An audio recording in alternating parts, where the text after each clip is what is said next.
And we're back, fucking already fucking up, running late. Yep. Fucking sweating bullets, losing weight, you know what I'm saying? Goodness gracious. Usually we're pretty punctual. Yeah. But we had to take care of some stuff. We're trying to set up some new digs for the upcoming Fête du Void. And Joe found a nice little slice of paradise. We're going to have to put some lipstick on. Oh, yeah. It's going to take some TLC for sure. It's about the size of this room. Yeah. Yeah. All wood, though. Yeah. Fucking, it's thick in there. Yeah, we're going to have to tear some walls up. Cut some fucking holes in that motherfucker. Get some ventilation going. But hopefully, in the future, it grows and grows and just years of work, and it'd be a good spot for all the podcasts that are in the void, like Alric, shout out Big Al's broadcast podcast. Kylie's got a podcast, Poos the Puppet has a podcast too, so that's great. And maybe we can be a good spot where all the podcasts can collaborate. We should like get everybody who does a podcast to do one podcast and call it something totally different and then release it on all of our own social medias. That's not a bad idea. Yeah, no. And we just call it Shinabeard. Hey, I like how you did your mic. I don't know if I'm necessarily happy with the way I have mine at its current state, but big shout out to Zane for buying us some mic stands. Love you, brother. Thank you, dude. These are fantastic. It's cool. It has like the USB cable. We still can't touch them. Yeah, so we can't. We're trying to still got to be stationary a little bit, but it beats us fucking leaning forward. Yeah. And you can see our shirts. Kobi rocking that Homo T-shirt over there. Oh, bringing it back. Well, he was bringing it back technically. And I got to rep Open Heart Productions. That's right. That's a cool shirt, man. Who made that? China made that, or you? No, bought I bought it from Mitch. Bought it from Mitch. Yeah, it has their little shit on the back too. Oh, is that some shit on the back? Yeah, it's got their Open Heart Production. Oh, okay. Thing. Yeah, I didn't notice until you just pointed it out. That's cool. That's really cool. Yeah, giving Mitch my hard-earned money. Love you, Mitch. Love you, buddy. Fucking appreciate what the hell you're doing.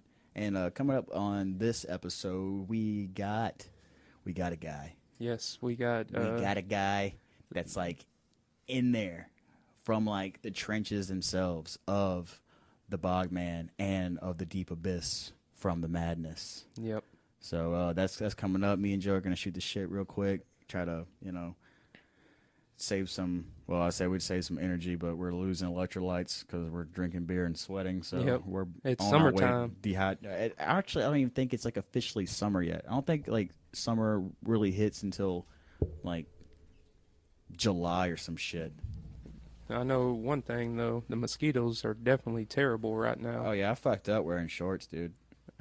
Oh yeah, they ate you up probably going through all that fucking high grass and shit. I want to take time though to big shout out to Know Your Crowd Events LLC. Way, thank you for inviting the show out there, and big shout out to Zane for joining and helping line up the interviews with all the different bands. Big shout out to Stone Crop, Cheater Pipe, and Vermilion Whiskey for taking the chance and being on the show. And it was a little loud. And during Cheater Pipe, I want to explain to the guests, there's only so much in the audio world I personally can do with clipping because it got too loud. So some parts of that episode does clip, but it's just learning the curves. It ain't much you can do when the crowd rush comes and you're trying to record a podcast. The loudness is the biggest enemy of recording a podcast. Yeah, and a big shout out to Jacob, the brewmeister himself at Huckleberry Brewery for letting Joe and represent Third Coast and go do there and have those wonderful gentlemen sit down with himself. And shout out Zane. Appreciate you, baby. Love you. Though I don't show it enough. I'm sorry. I'm sorry. We do shit talk Zane a lot. But Zane's done a lot for us, and he's a very dear friend of ours, and so you gotta shit talk your boys. It was I gotta get this bug out my throat.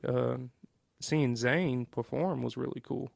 Oh, yeah. On the bass, I ain't never seen him play in person. He can fucking get down with it. Oh yeah, he got that wide stance too. Power stance. Yeah, the power stance. I was like, look at this bitch over Hell here. yeah. Oh, getting back to it. So summer officially starts on Thursday, June 20th, and runs until September 22nd. So yeah, we're not even in the thick of the heat yet, dude.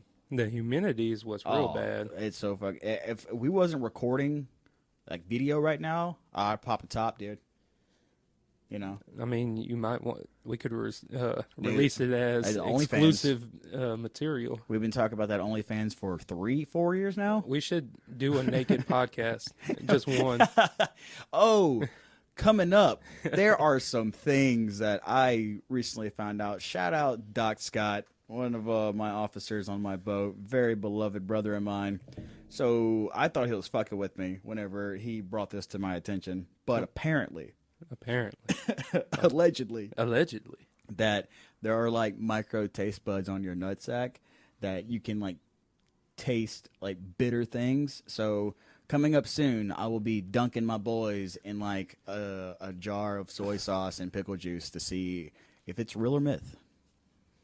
If you didn't know, now you know. Look it up. I thought he was fucking with me because, you know, of course I'm the one that's gonna be like, yeah, dude, I'll dunk my nuts in some soy all sauce. the information that's out there in the world, that's what you consume since the last time. We have a lot of, you know, we have a lot of time to ourselves on the boat, and we're just in our free time we're lost, you know, to reading wild threads on, you know, Reddit. Is it like actual taste buds or just receptors? It's like taste receptors. That's wild. Yeah, it is wild. That's why I was supposed to do it on the boat, but I kept forgetting because we've been working a lot. So got some soy at my house. I'm gonna see what Sweet it's about. And sour sauce. Hey. Just think of like chicken nuggets. But apparently it's like only like bitter stuff. So I might do one like soy sauce, then like pickle juice, and then like black coffee. So I would pay you to do hot sauce.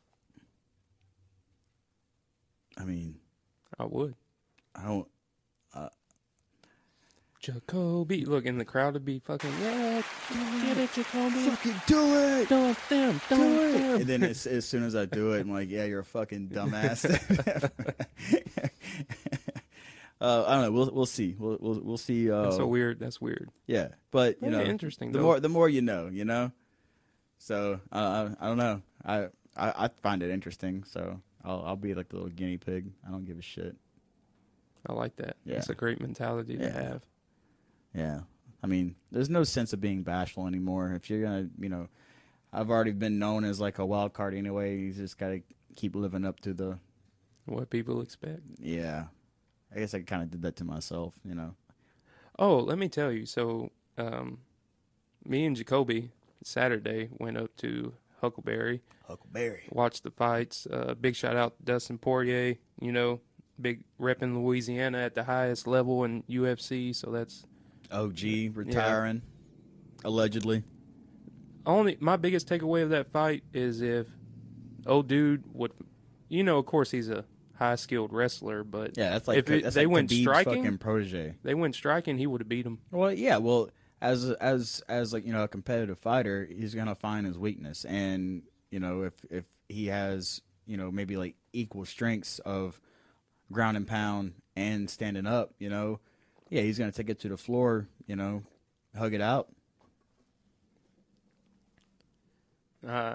It just sucks. Yeah, it does. I was hoping so bad that he won. Islam is still a great fighter. He's so 14 win streak right now. Yeah, man. So I wouldn't fuck with him. No, hell no. Hell no, dude.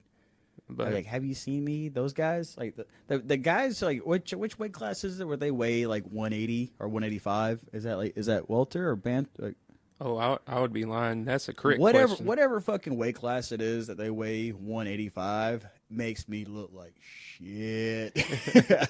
I'm like, yeah, I'm gonna just keep this shirt on, dude. Because I look like crap. Well, they get paid. They get paid to do that too. And they cut weight and they train and they eat healthy, and I'm just a big old bastard.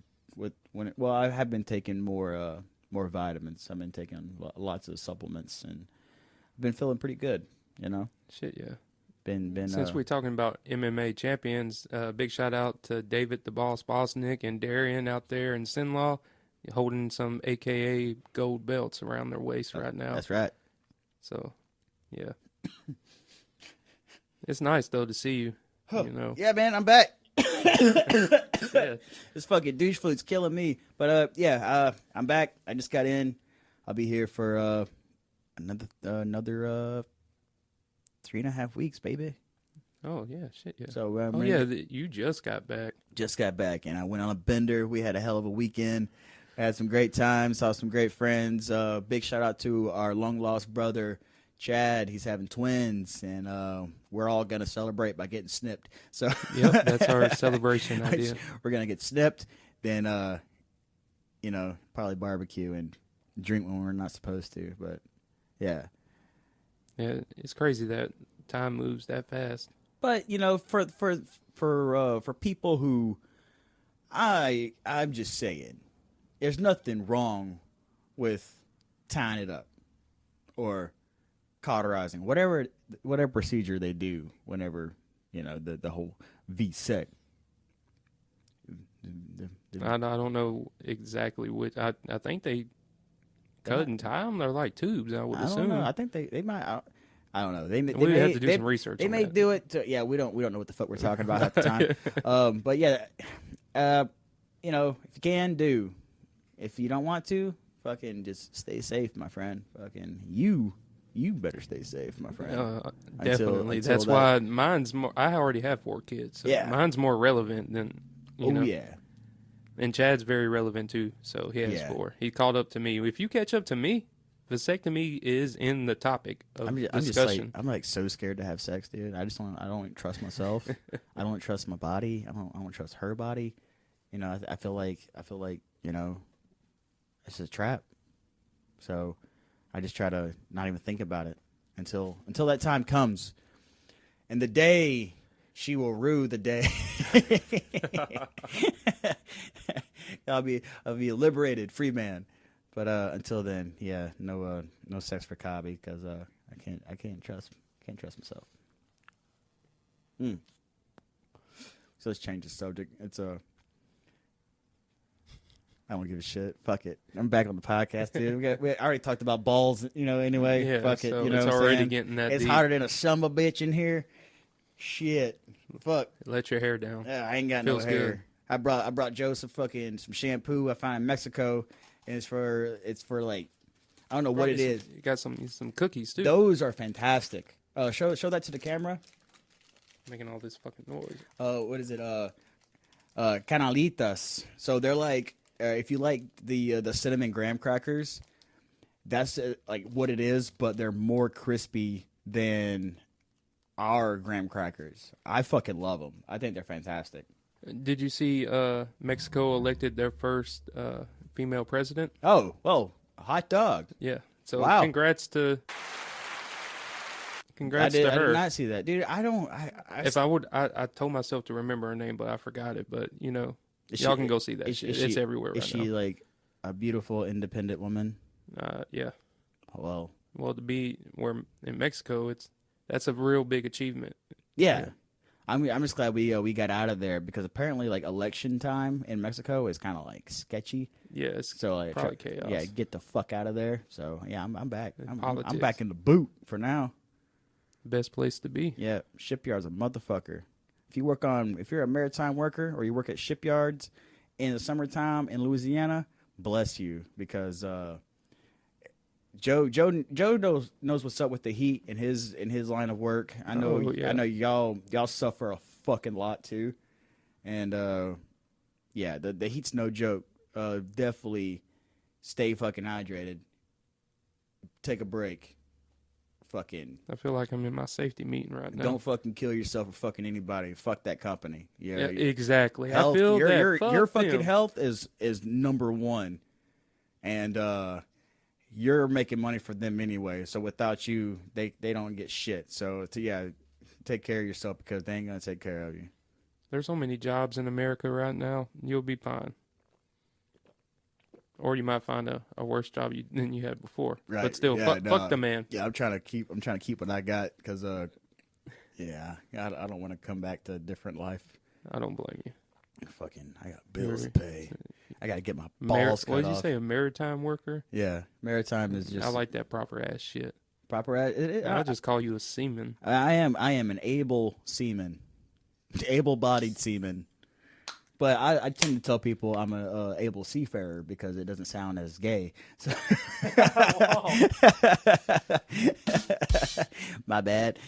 Oh, I forgot to have the hi-hat on there now. I like that one more time. But it just, I don't know, able seafarer just sounds way better. Yeah, that does. That's a but on really the license, good proper term. on like the credential itself is able-bodied seaman. Yeah, I can swim like a motherfucker, dude. I can swim surprisingly really well for a big swimming. dude. I like going to a creek where I can or to a pool to where I can just stand up to my neck in water.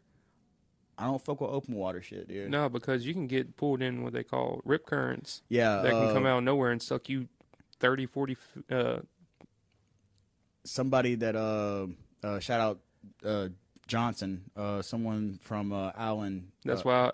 you know what I'm talking about? Yeah. Yeah, he just he was rescuing his son-in-law and saved his son-in-law. And he was a bigger fella, but the riptide caught him. Yep. You gotta be careful out there in the ocean waters. The Lady Sea shows no mercy. Poseidon is a fucking bad motherfucker, bro. So it I don't know. As somebody who works in the ocean, I'm scared to death of that fucking abyss, boy. Not even fucking lying. Davy Jones is lying. I don't even give a shit, dude. Any fucking storm comes through while we're traveling or jacked up, I am on my best behavior, because if there is somebody up there, I have to, hey, look, man, I am scared, you know. Like I don't want this. I don't need this. Just let me die in a car crash. Don't let me die in the fucking ocean. But dying in the ocean seems way more noble, right? You know. I don't know. I mean, you gotta die someday. You know what's fucking crazy? I mean, a lot of people do know this, but so whenever the act of war is established, the maritime industry becomes an extension of government, of the military, by law. So, if China bombs us, then bam, I'm serving a purpose. Calls, you know what I'm saying? I was taught that, but I fucking forgot about it, and then my captain gave us a tabletop scenario, and I was like, oh shit, I fucking forgot about that. I'm duped. I'm fucking duped, bro. Go to fucking Marsec level fucking 5, dude.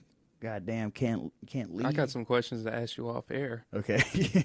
When you're saying that, I'm just imagining a big storage room downstairs that only the captain has a key, and it's just lying a vault full of fucking M16s and shit. Yeah, we'd be the motherfucker that gets fucking shot because our boat travels so slow, and it jacks up out the water.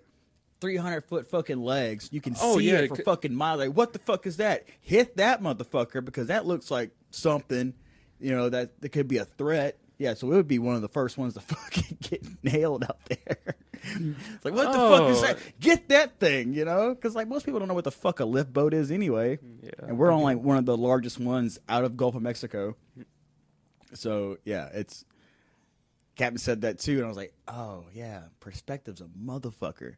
Yeah, our boat looks weird as fuck, dude. It ain't no floaty boat, It floats, but it's not a OSV vessel. We only travel 5 knots during traveling. I'll move slow as fuck. Yeah, just think 5 knots is 5 miles an hour, essentially, But other crew boats and supply vessels and stuff, yeah, they can get up to 14, 12, that's pretty fucking scooting for a big mass of metal. You can't really, outrun shit. So, yeah, it's just scary to think about. It's scary. Weird scenario. Yeah, man. And your safety meet. Hey, man, let's go ahead and bring it back. ELE, everybody love everybody, because I don't need to die in the ocean because my boat looks like a goddamn fucking weird ass something out there, That's how it would happen. Yeah. That's how it would happen. Well, let's hope you don't become a big target. Hell no. No. Bring my ass back up to New York, fucking building wind farms. The weather's way better. Fucking wind's always blowing. It's fucking cloudy and shit all the time. Fucking, it's nice up north. Yeah. Yeah, it's nice. That's why we're the 50th state. We the best. The fucking, I say the best for last. I was gonna say like I was trying to like tie the Ricky Bobby thing in. I was about to say like, we dude, can do about that. Raise hell, praise Dale, cuz. I almost bought a fucking Dale Earnhardt shirt this morning because it's fucking like the old school racing shirts and shit. Yeah, I'm totally gonna buy one because Dale Earnhardt was my favorite race car driver. I do not like NASCAR. That's one of the sports I do not get into. My family, like my cousins, who can drive the circle faster. Hey, fucking left turns, you know, fucking he's making a left turn. But my eldest cousin, shout out Derek Perkins, he raced for like fucking 20 years or some shit in super late models, and now his two sons took over the family racing team. And now Derek just coaches them, helps them build their cars right. He's the pit boss, actually, at Thunder Valley Speedway. Shout out Thunder Valley. So, yeah, we're, we got some fucking high octane in our fucking blood. I had to go, if you ain't first, you're last. Kick his ass, Seabass. Fucking full sender, dude. Fucking... What's that shit going on nowadays? Like, I'm more rednecker than you. Fuck. I got some redneck tendencies, dude. And then, like, the more I'm getting older now, since I'm a new father and I just bought a house out in the fucking country, all I want is like the most countryest shit I can imagine. Like, I want a fucking tractor, dude. You know the amount of shit I can do with a tractor? A lot. I want a fucking sawmill. I want to like cut trees down and fucking make lumber to build things with. I bought a fucking $1,100 tool set, and I've only used like one drill the whole time I've had it because I'm just like, I'm prepared. Yeah. Yeah. I got a whole bunch of shit that I ain't used yet. Thinking about getting a fucking Harbor Freight credit card, dude, and going ham. Oh, don't do that. Going fucking ham, dude. Just buying a bunch of shit, like some wood carving shit. Like, hey, I got it when I feel like I want to do it. You know what I'm saying? I'm trying to level up. Trying to get them, you need to get them New Balances with the grass stains on it. That's what I was telling Chad. Yeah, they have to have the grass stains. The grass stain. It's the white New Balance with the like the navy blue outline of the N and the navy blue sole. Yeah, yeah. I'm about it. I'm gonna get some. Yeah, I'm gonna get some because I don't give a fuck. Fuck you. I love you, but yeah, fuck the other people who aren't you guys. Yeah, and big shout out to all the fans. The YouTube subscribers were up to 210 YouTube subscribers. So big shout out to y'all. Thank y'all for tuning in to the show. Little by little, man. And like our growth is good, dude. Like it's been consistent. Dude. The growth is consistent. Are we growers or showers? You know what I'm saying? Like, I think we're a little bit of both. Like that little sweet medium. You know, like the American kielbasa. You know, like we're fucking decent. Like, oh fuck, it's not bad, but it's not like, you know, the best. We're like right there, that ultimate medium, super medium, extra medium. We'll shock you with our content. Hey, yeah, we got some content. You like that? That shit's good. It just caught you. I love a good innuendo, especially whenever it's like wiener related. Well, we do have a call-in interview with Mr. Richard Henderson, and we got to get Richard, this going. I apologize in advance, dude. I should probably tell him that once we get him on there. Like, I mean, he's aware of who we are, right? I sure hope so. And he fucks with Mitch, so you know they're. Oh, look! Do you hear it? We're having some technical difficulties. Stand by. This podcast is brought to you by Check bullets. 1 2. Bullets of sweat beating down hear me? my goddamn face right now. Oh shit! See, it's not. Mr. Henderson. Yeah, see. One. Calling Mr. Henderson. Oh, Blow it, dude. Bringing back the fucking I N64 don't hear cartridge. him as loud as I hear you. There we go. Hey. I don't know what's going on with my phone port. I Oh, think all that dirt. Can you check 1 2? Can you hear us? yes, I can hear you. There we go. Awesome. And apologies in advance, brother. You know, I just, if you're not aware, you're about to find out, dude. We're about to say some wild shit. But dude, thank you so much for calling in today, man. Oh no, thank you guys for calling me. I mean, it's uh, it's awesome to be involved in this. I love what you guys do. Uh, we're here to promote each other. That's So right, man. Yeah, and it's the more we do it, and like the more we get involved, and the more we do it, and the people we meet, it's like the world is getting smaller, and we're getting more friends who know that we are degenerates. And I just like, you know what? If you're friends with me, dude, you're probably just as bad as me, bro. So it's kind of like I know who your friends are, so let's just be friends all together. We're all the same people. yeah, man. I mean, we're we're all broken people. That's Like right. that's just the way it is. There was only ever one perfect one, and they killed him for it. Ah, son, damn the man. Damn the man. So, I want to know a little bit about yourself, brother. Do you go by Richard? Like, I do. okay. Um, my actual name is Bruce Richard, but I go by my middle name Richard. Hell yeah. Uh, Okay. my dad was Bruce Roger, but he also goes by Roger, so it's kind of a thing with Was the he ever family. like called like Mr. Bruce? I'm sure You sure? Okay. more times than not. I mean, let's put it this way. Back in the 1980s, he's 6'3", about 285 pounds, looked like Conan the Barbarian. So yeah, they Hell probably did yeah. call him Mr. Bruce. Hell yeah, dude. Okay. Right on, brother. And so we know a little bit about like Joe. Joe was like filling me in and stuff.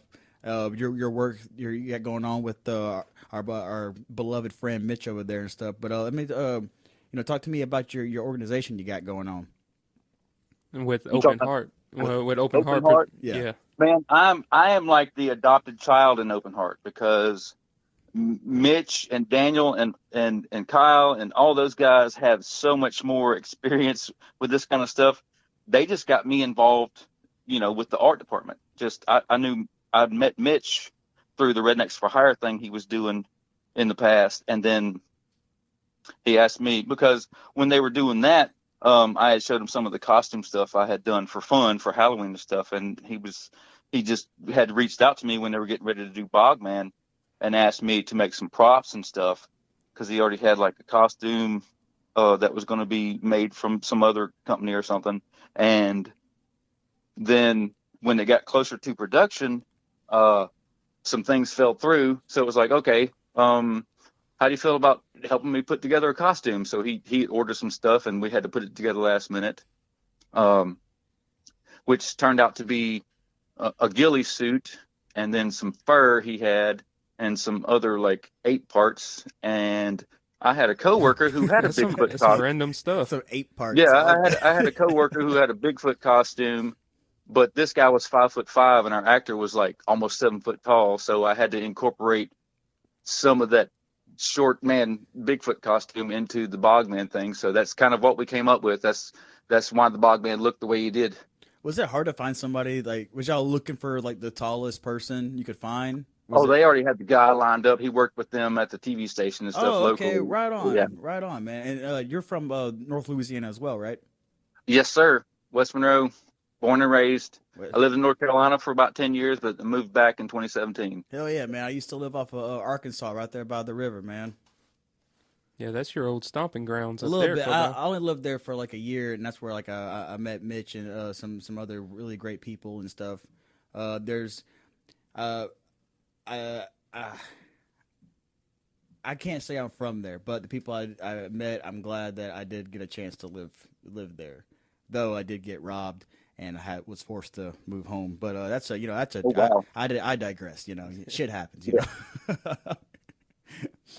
And so like with your role that you play in these films, how is that something that was like something you wanted to do, or you were like put on spot to do it, or whose idea was it?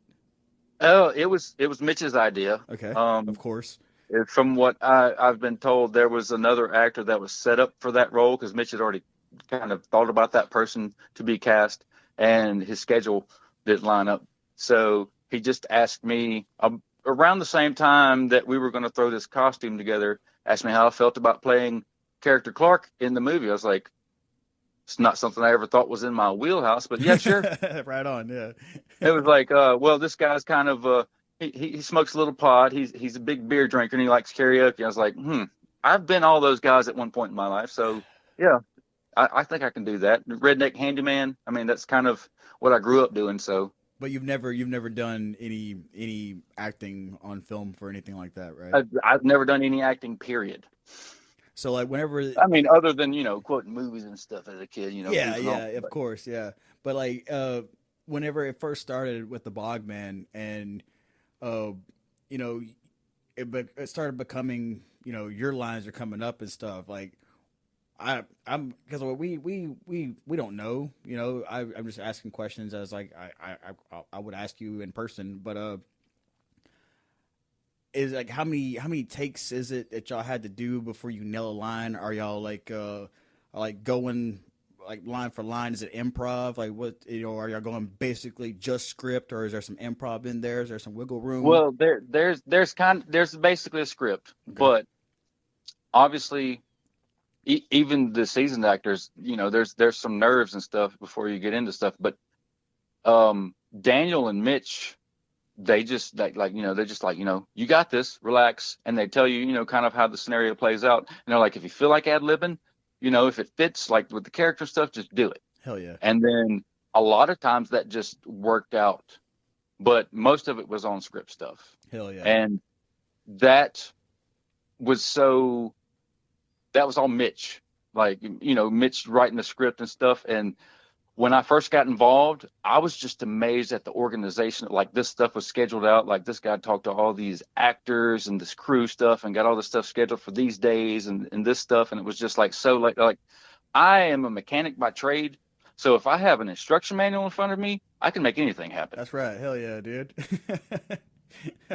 But like trying to do something off the cuff, you're trying to like embody this Clark guy, you know what I'm saying? But you can relate to him, but you have to like become Clark. No, he's you're Richard Brooks in the movie, right?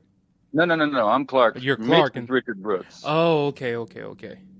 You're right. My bad. Hey, I'm just picking up what he's putting down. Richard Brooks would be pissed at you if he heard you say that. Just saying. he'll be perfectly fine. But it's super interesting because I have a lot of friends who are very interested in like the stand up improv world of like comedy and stuff like that, and that's the only thing I have any knowledge of. In the back of my head, it's something that terrifies me. I hate myself. I'm wearing sunglasses on every episode because I'm camera shy. I used to play on stage, and as I sang, I had my eyes closed because that's just me like getting away from the world and stuff. So like I know it's got to be like nerve wracking, but the more you do it, the more you get used to it, though, right? Yeah. And I'm socially awkward like on a good day. So like but the thing is, I don't know, there's some kind of freedom in like, you're going to play this character. So in front of the camera, and I was very nervous coming up to this. And I was even talking to my wife about it. And she was like, babe, you got this. Just do it like it's you. So in a way, Clark is an unfiltered version of me. Yeah. Like in this scenario. How long you been married for? We've been together, it would be 19 years the 16th of this month. Oh, congratulations, dude. Married for 18 years, July the 7th. That's incredible. Good job, man. Oh, it's all her. It's all her. Hey. She's put up with me for that long. I know who some of your friends are, so yeah, we've it's the women who back us up, that they are our backbones. Heck yeah, man. That's awesome, man. So with doing the art for Bogman and then transitioning to do the art for Sea of Madness, did you get to learn some new things that you could elaborate on, some new, because I know the Bogman is about Sasquatch, Bigfoot, what have yous, but Sea of Madness is about mermaids. Yeah. Well, for Bogman, I was originally made props and stuff, so I made like the fake log that the Bogman used, and the boulders, which that was mostly spray foam and gray paint. But then that was just stuff I had kind of done on the cusp with, like, because it was low budget, so just kind of used materials and stuff that we had. Right. But then Sea of Madness, there was an actual budget for stuff, and we had people like Miss Jeanette in there doing makeup that also she was teaching me stuff like how to work with latex and work on some things. But I was able to actually take time, and because we had the money up front to start working on things, so like making tentacles and just some different props and stuff, it was kind of like it stepped it up, because we had stuff paid. We didn't have to just use what we had. We actually could buy what we needed to make the props or make the costume pieces, and it made it a whole different thing. All right, and how was your experience on the SS Kid during the whole process? Oh man, it was of amazing. Sea of Madness? The whole crew at the museum and stuff, like, they were just so accommodating. Like, they helped us out with stuff, and just people that the Open Heart Productions, when we first come together, like, just that was the first time after the pandemic, like, I started like just being around people again, because a lot of the world, they kind of shut themselves off. At the time, I was working at an airplane shop restoring old airplanes, and I was also fueling up the FedEx planes and stuff. So like I was, That's cool. a necessary worker. I couldn't, not work. So I was blessed enough to keep working through all that. But That's awesome. I saw a lot of things where, people just weren't getting together, and people were just not trusting each other and stuff like that. I was like, wow, like the world's kind of going crazy. And then we started doing this, and I just started meeting, I just opened myself up to random people, and everybody involved in this was so passionate. And it's almost like an instant camaraderie came together, and we all became kind of a family. And that's just seemed to be growing the more that we do this. And it's got to be super fun too, man. It is so much fun. You'll be exhausted at the end of the day, but you feel yeah. So like, on like your typical day, what time would y'all start and what time would y'all end? Are you talking about USS Kid? Yeah. The museum closed at like 3 or 4. Okay. But usually hours before that, like the makeup department, and like we were putting things together, trying to set up things for certain scenes, get all the props together we needed, and it was probably about 200-300 yards from the museum war room where we were stationed at. So there was so many of the crew had to make that trip back and forth, getting things, for certain scenes and stuff like that. It was just, that's a hell of a trek too. Yeah, but I mean, everybody was enthusiastic about the whole thing. Like, it was just, everybody wanted to everybody had the passion to make this happen. Yeah, and they just brought the kid over to Homa to a shipyard for repairs and stuff. Yeah, they're gonna like restore it and stuff. So we were the last movie that was filmed on that ship before it left dry dock to go. Like, I think they're restoring the dry dock, and they're restoring some stuff on the ship. So it's kind of a historical moment. Yeah, I actually because like I work on boats down in Morgan City and Fushan and stuff, and I actually got to see it in Homa. It's pretty neat. Heck yeah, and apparently he's getting some visitors down there. Yeah, I forgot how old I was, but we did take a field trip to it, and we went to the museum that's right next to it as well, and it's I don't know, like as a young, I don't know, I guess like as a young boy, seeing something like that, it's like what you always just dream about being on is like a battleship, like it's being inside it and walking through the bones of a vessel like that is just unreal. Yeah, man, like the souls of heroes still walk those decks. Damn right they fucking do. Yeah, because the SS Kid was in like the Korean War and a couple of other wars too. Actually had like casualties and all types of stuff on that vessel. Was that a hard milestone to get for that? Was that like what y'all were like shooting for to get? Like, hey, can we get the USS Kid, or is that something that just like kind of happened on happenstance? You know? Well, I know from the very beginning, Mitch wanted it to be on an actual battleship, so we scouted out several, and then they went and scouted out the USS Kid, and I think that's around the same time that Zane had gotten involved, and Zane made that happen. Like, we got on the USS Kid. Zane be knowing some motherfuckers too, and he's not afraid to add. Hey, the greasy wheel, the squeaky wheel gets the grease, and that's the motherfucker. He'll get some grease. That's just like with this last event. He lined up all the interviews with the bands because he knew all these people personally, and I was like, I'm just going to start hitting them up. You know, like usually you do hit their band page up and stuff, but Zane talked to all of them personally and lined all of it up. Yeah, I'm really glad that through us, Zane came through, and now he's an affiliate with y'all, and like it's like everything kind of goes full circle. And I was like, man, this is, I don't know, that's just shit you just never would think about that would come into fruition. You know what I'm saying? Yeah, I mean and I'm totally with Zane apparently knows some people, so I could totally see like Zane and Chuck Norris standing together and somebody being like, "Who's that with Zane?" Yeah, right. That's fucking funny, man.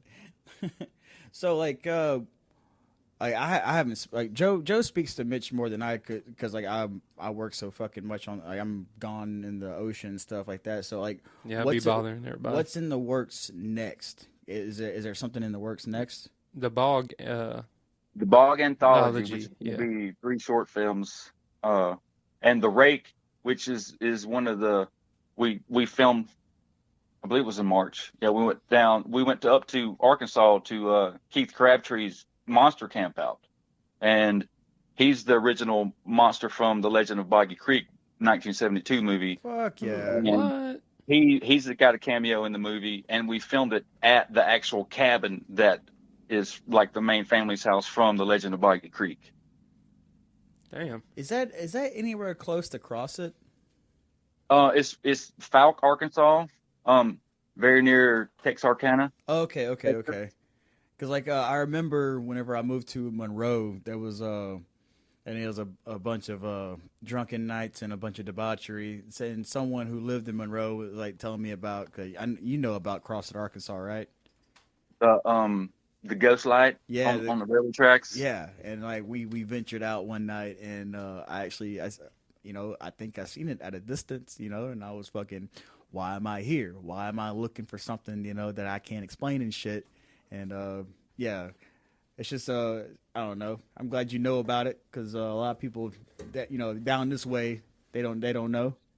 I mean, I've heard about that since I was a kid. So, hell yeah, man. Well, I ventured out there looking for something I probably shouldn't, and I was real happy to get the fuck out of there because I saw enough, Yeah, I'm sure the drinking didn't help. No, sir, not at all. No. It helps you make bad decisions, like go out in the middle of the night looking for a ghost. Yeah, it gives you some gumption. Then once you get out there, and we're like, yeah, we fucked up, kid.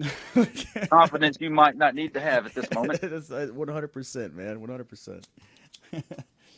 So, driving down to Baton Rouge for Sea of Madness, y'all were doing. You said that was like a constant thing. Were y'all staying down there as well, during segments of filming?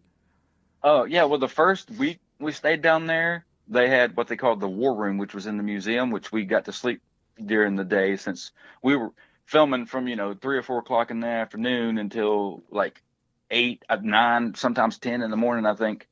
Oh, and not only filming, but we had to get all our gear and pack it back to the war room to get out of the way so the museum could operate during the day.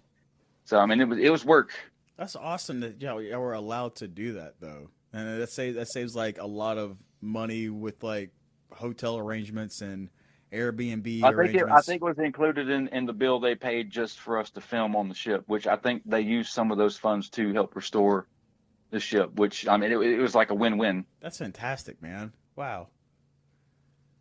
It's always crazy how things can work. We had to make up a couple of days to do some extra filming, And then Maximilian Hatcher, like he put the crew up there at his place.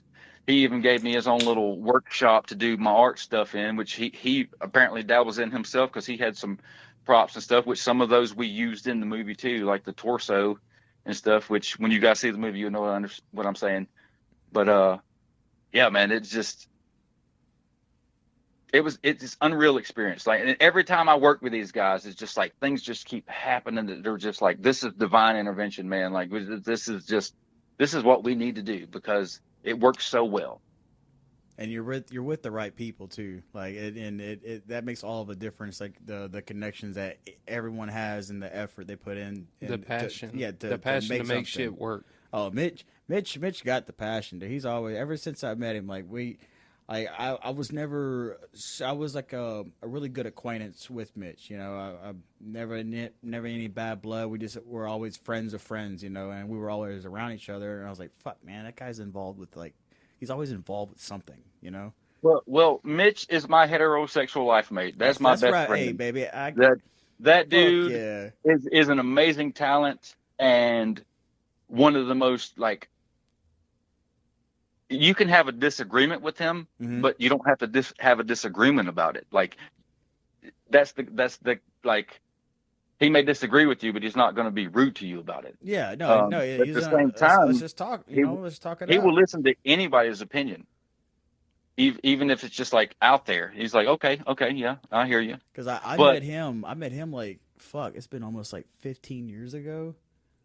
I ain't never got to. We've interviewed Mitch twice,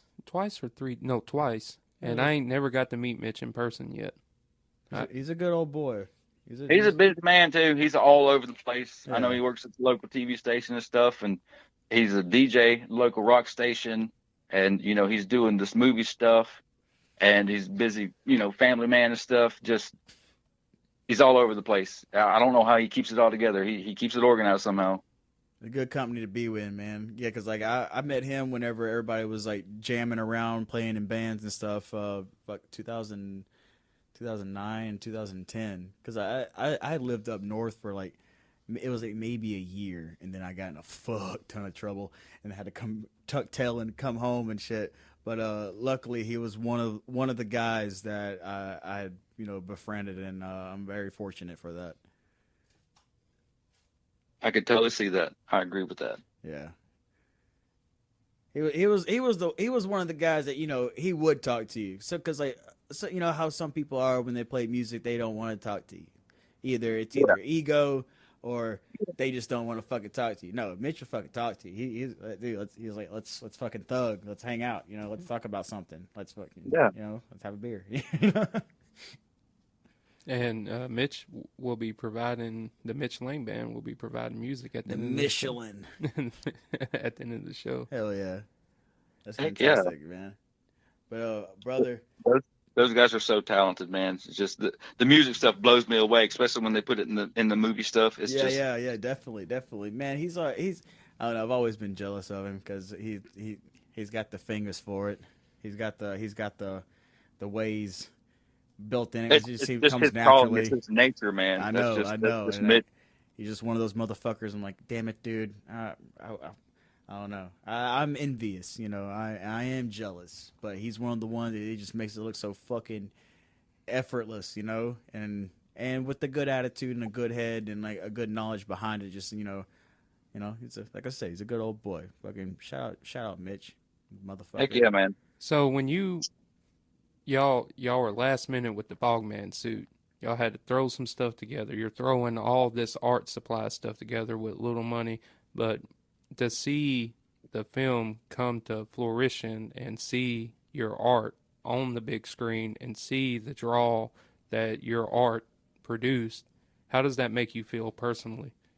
Oh man, I'm super proud. I had my kids involved. That's awesome. They were helping me paint the log and the rocks and stuff. My oldest daughter actually made the Boggy Ball and Stink Ape Blogger covers for me. Like I drew a sketch in like 5 minutes and sent her some measurements, and then she sent me a file where I could print it out and like laminate it and put them on the beer cans. I'm wearing that shirt right now. Is there still merch for that? I think this is the last shirt. The orange I fucking missed with I that. the think they're Stank getting. Ape I think logo. they're getting another round. Might be getting some for the Sea of Madness stuff too. For our we Oh, I got can't a wait for local that. premiere that's going to be happening sometime next month or two. The guys are sorting all that out. I'm just a worker in this. Like we filmed a lot of it on my family land, which we moved out here in 1986. Like there's just a bunch of woods and stuff out here, out in West Washita Parish, and Yeah, it's you got land on the river. no. We have a fishing pond out here, Hot dog, hell yeah. but it's just there's so many levels to this that I got thrown into, which, like I said, I feel like was divine intervention. But without these guys' involvement, I wouldn't be where I'm at with all this. Like I had no idea that this was even something that was possible. But these guys came in and just adopted me, and I'm all in, man. Hey, now you got skin in the game. You know, like you're bringing something to the table. You're helping provide for the greater cause, baby. And I'm learning about all the levels of this stuff from these guys, and they're just like, yeah, sure, just here, grab this camera, or here, hold this, do this. Like, and they're like that way with everybody that comes on the crew. That actually shows enthusiasm for wanting to do something. There's so many names it would take all night to name everybody, but there's just That's fucking. I wish we were fucking closer, man. I'd like to fucking be a part of some shit, man. I gotta hit you with the generic question. Is this the first podcast you ever been on? yes, Hey! absolutely. Thank you guys for having me. Dude. I feel honored. I don't know if you can hear the sound pad. It's easy. It makes someone whenever we do call-ins like this, and a brother of a brother of a brother, it makes it all the worthwhile and all the better for us because of the comfortability standard, and like we're all pushing the performance arts. That's like the biggest picture, and like the people we're involved with in this section of Louisiana, down to South Louisiana to North Louisiana. It's a big we old have family. To be here for each other because we're all in like the same realm of trying to do something, and you guys are like the unspoken heroes of like performing arts, like, but not, yeah, people, like the people who know you get to talk about it with them, but now we're trying to provide a platform to where like we want people to recognize what you guys are doing. All that hard work. Yeah, man, because it's nobody does this shit. I never would have thought I would have known somebody who's making like fucking props in the movie, acting props in the movie, fucking directing and writing some horror. My kids love Bogman. You know what I'm saying? Like this is fantastic. This is the coolest shit in the fucking world. And that's high praise, guys. I'm just a chicken farmer. Hey. I do mechanic work on the side, Hey man, you gotta have them yard pimps though, baby. You gotta get them birds clucking. Y'all need some eggs. Hey dude, I'm waiting until my daughter gets like maybe 3, and then I'm allowed to have chickens once she's like able to help take care of chickens. Hey, you can always use eggs, dude. You can't never have too many eggs. I've been dying to get fucking chickens so bad. I love chickens, man. I love them to death. Yeah, and she's gonna love it, especially when you got the little baby chicks. Oh man, I brought it to Tractor Supply the other day, and she was trying to get in the pen, and I was like, I know you can't read because you're only 9 months, but it says you can't go in there. So she was like trying to put her arm through the. She wanted. I was like, it's like the little girl who grabs the bunny rabbit and loves the bunny rabbit so much that she kills the bunny rabbit, and then you barbecue it.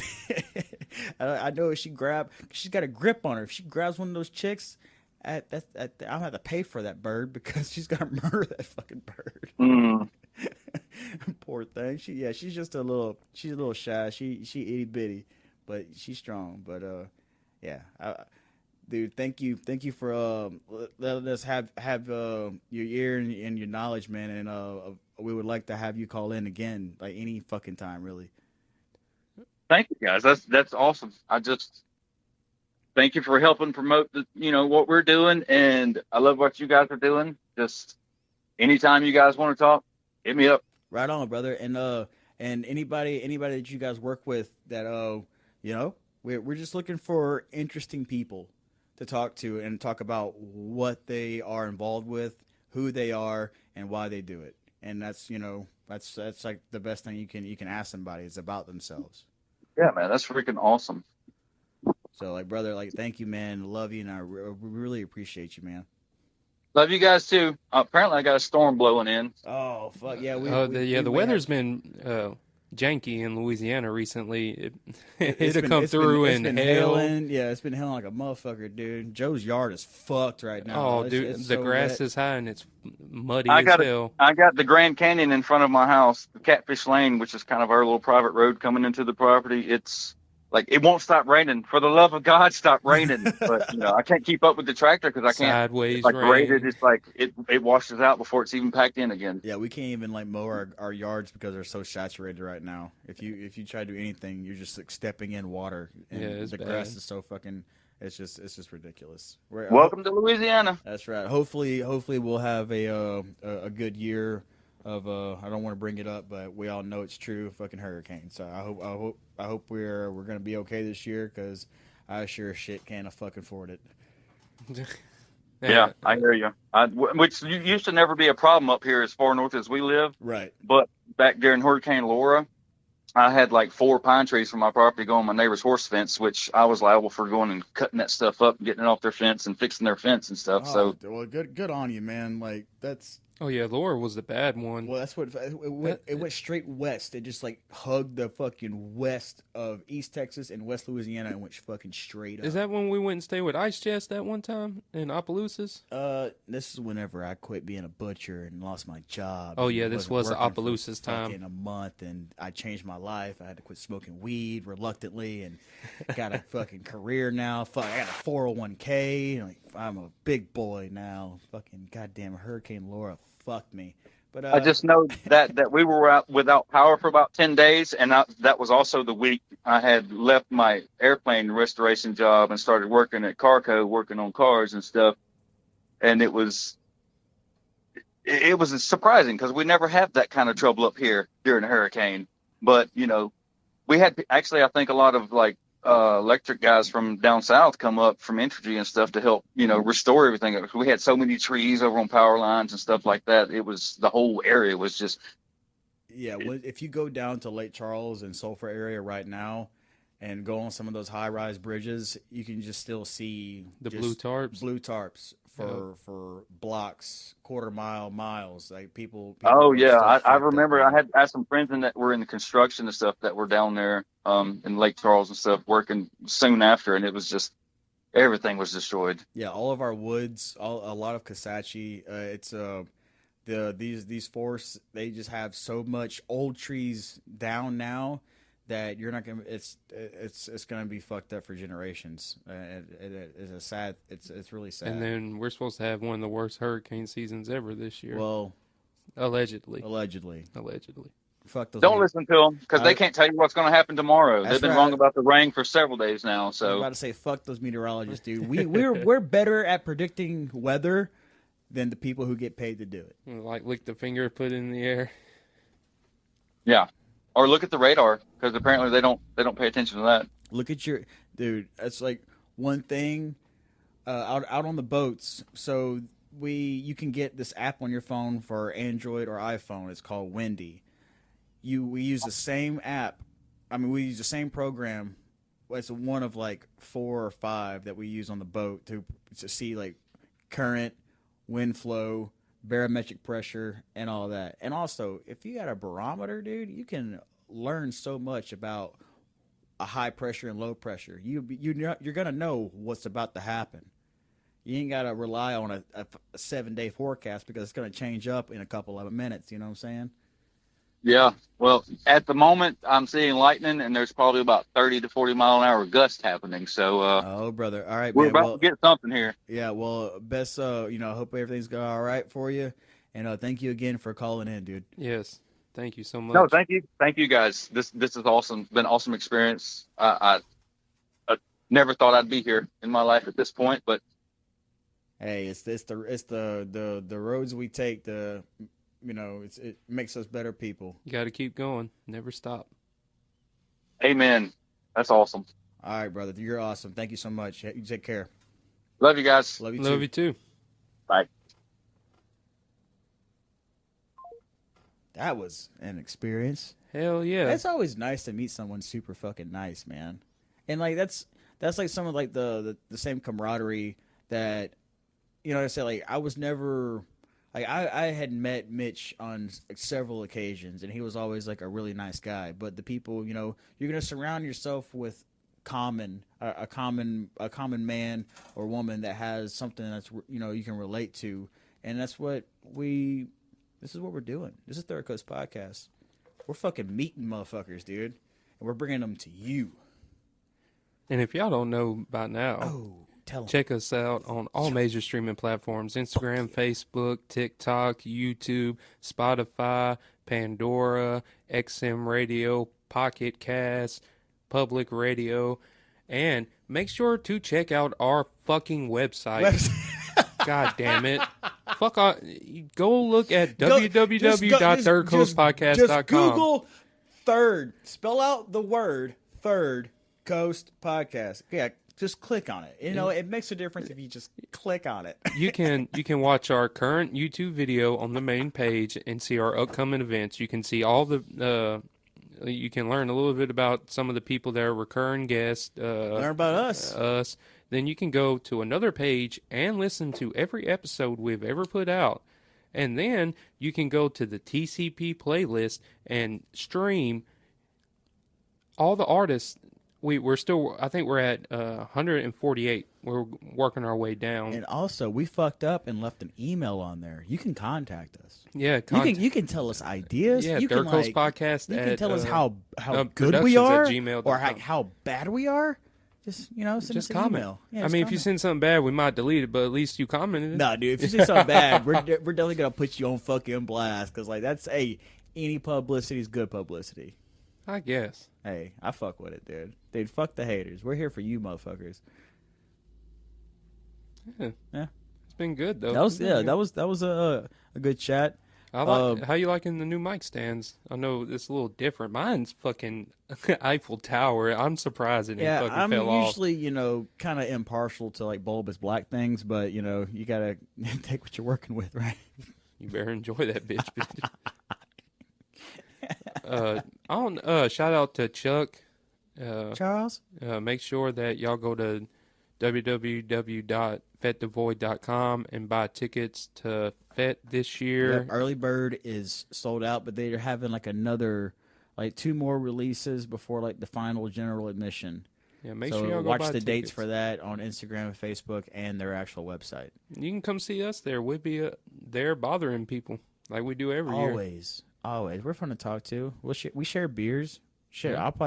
I'm gonna be sleeping there for 4 days, so I'm gonna be cooking something at some point. We can divulge a little. We might maybe are working on something that's going to be fabulous in the future, and we have the shell for it. We have the idea and the drive, and we're about to make that shit pop off, and we're gonna have something special to offer to the Void in the coming years, something very unique. Been a long time coming. Yeah, and we finally found our niche. Maybe. Allegedly. So we're hopeful. There could be. We're just saying. We have the spot. We have the idea, and the idea, we'll see where it goes. Yeah. Well, I mean, we've been doing the podcast for 5 years now. That's ridiculous. Shout out Terrence. Terrence, without you, none of this would be possible. Everybody that's been a part of the show throughout the years. Sometimes twists and turns ain't always for everybody's liking, but you always got to be thankful for the people that took time when the time was needed at that time, if that makes any sense. Yeah, and support your neighbor. Support your local artists. Support even your distant artists. Just support the small people that no one really gives a shit about. I mean, they do give a shit, but help us, support us to promote these people Richard we talked to this afternoon, because that's like a breath of fresh air to meet somebody like that who's just willing to call in. Not everybody wants to stay on the fucking phone. You know what I'm saying?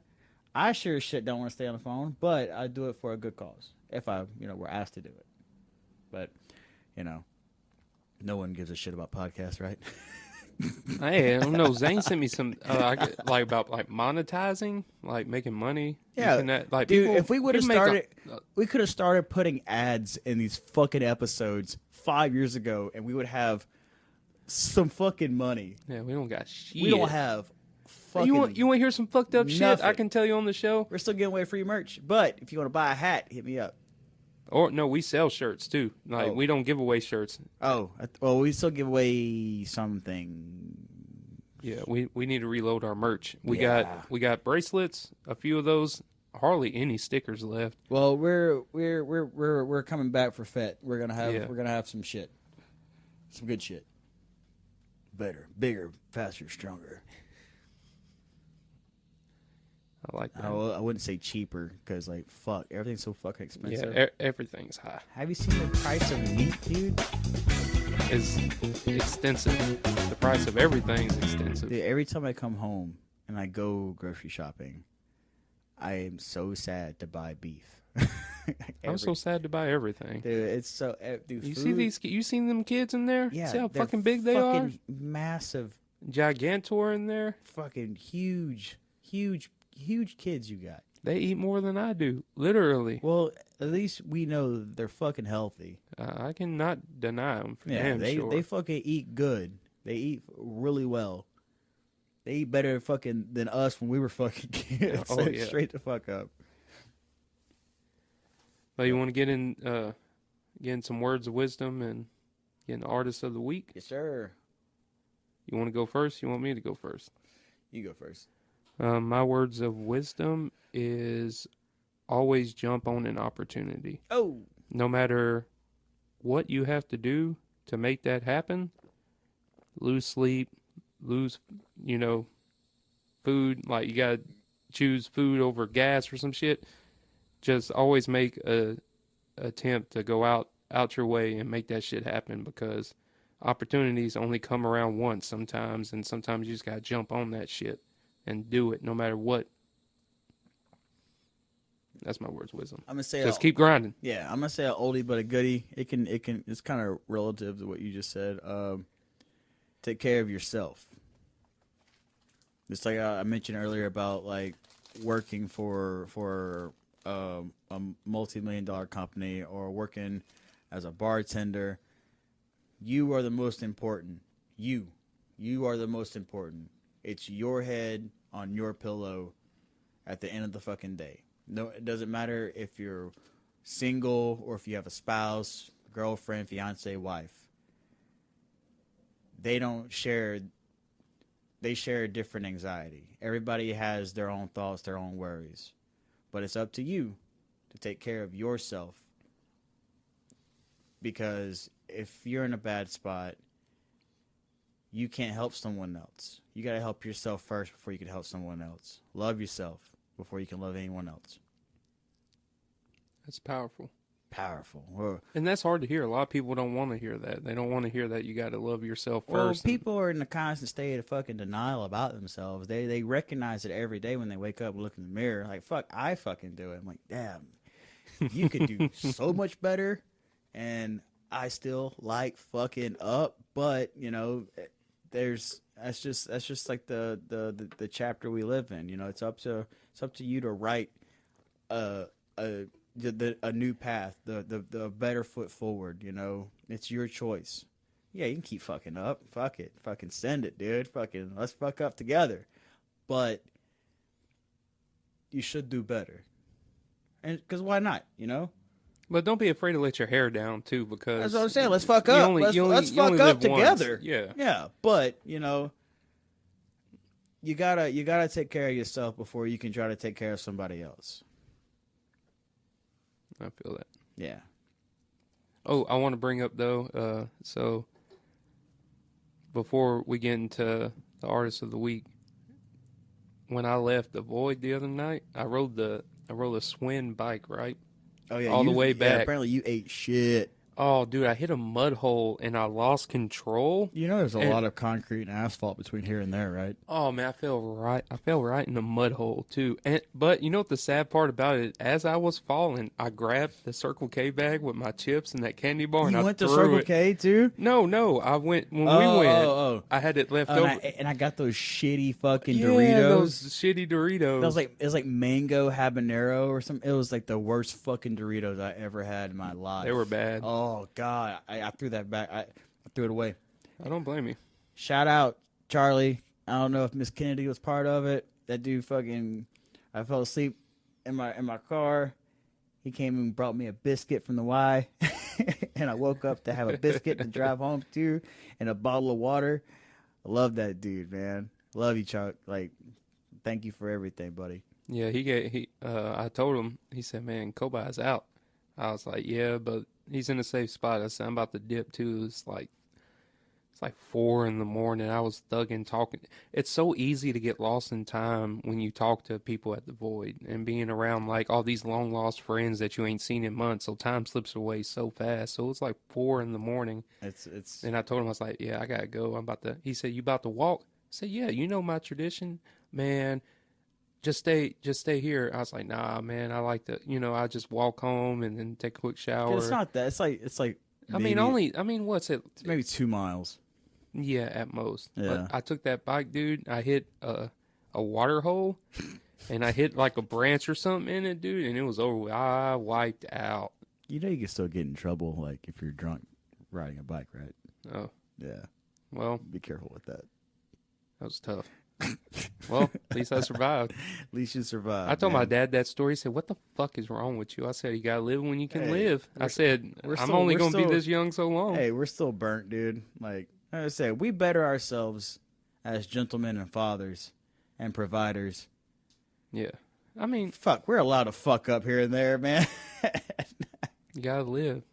You gotta have fun. And that was a great night. Yeah. Great fucking night. And we lined up a whole bunch of shit. So it's all successful, all part of the process. Yeah, that's my first weekend home, and it was fucking legit, dude. Yeah. Yeah, that was great. Connect with friends, got some shit. Always nice to see people who who accept your company and want to see you. And these same people want to see you better yourselves. And that's what we try to promote on this podcast. We'd like to tell you, Sender, fucking pop that top, cousin. But also, you matter. Everybody matters. Just think about that. So we're going to end this motherfucker. All right. We got the fucking Michelin Band with our boy Mitch Laing. So Michelin Band was formed in late 2016 after the disbandment of the boogie rock band press Your John. That's a fucking mouthful. In which Mitch played bass and sang. Soon compiled together a number of old recording songs to release in December of 2016. The album Worst Case Scenario was meant to be something physical that Mitch could sell while he played restaurants and other eateries around his hometown, Monroe. Shout out, fucking Roe. And in 2017, Mitch entered the studio with Steven Norrid on the guitar, Zach Cox on drums, and Jeff Joplin on bass, with an additional accompaniment by Fred Cowhill on keys.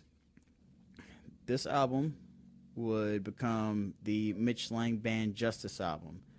I love he wrote this. I know that I know he fucking wrote this. So the Mitch Laing Band Justice album, a concept album based on DC comic book superheroes. After releasing the album in March 2017, Mitch went on a tour opening for Green Jelly and Monkey Soup promoting the new album. By 2019, Mitch entered the studio with a new set of musicians: Kyle Simpson on guitar, Jeremy Harrington on bass, and Chris Lewis on drums. The album would be the Marvel comic book superhero conceptual album called Avenge. The band with Monkey Soup, it's a miswritten sentence, something about 2019. by January 2020, Mitch, Jeremy, Chris, and Kyle, as well as returning Zach Cox on keys, entered Music City Studios in West Monroe to record their fourth album, Hokage.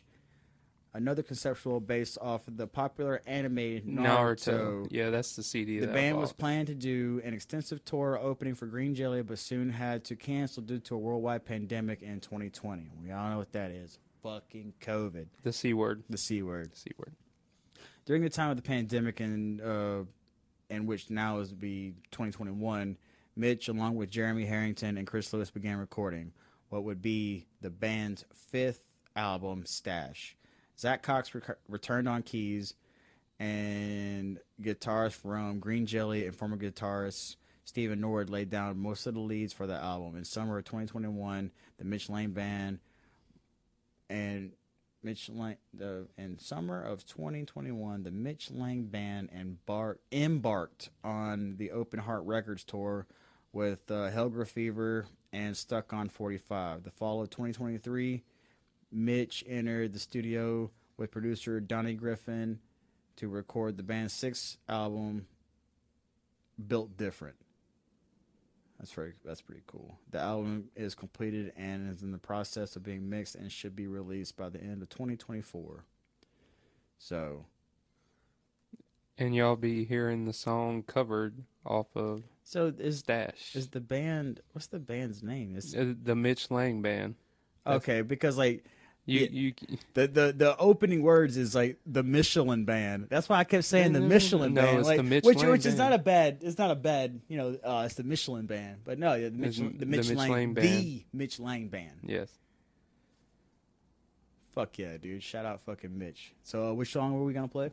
Covered off the Stash album. Covered off the Stash album. Awesome. Well, thank you guys for coming through and giving us a listen today.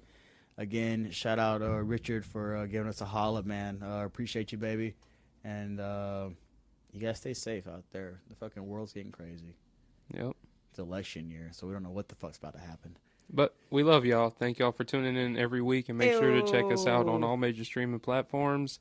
And for Third Coast Podcast, I'm Joe. What it do, Gators? And I'm Jacoby, also known as Kobi, also known as Pete Moss Muscovy, also known as the Great White Ginger Shark, also the Cobra from Minnesota. And never been there. So, holla. We out.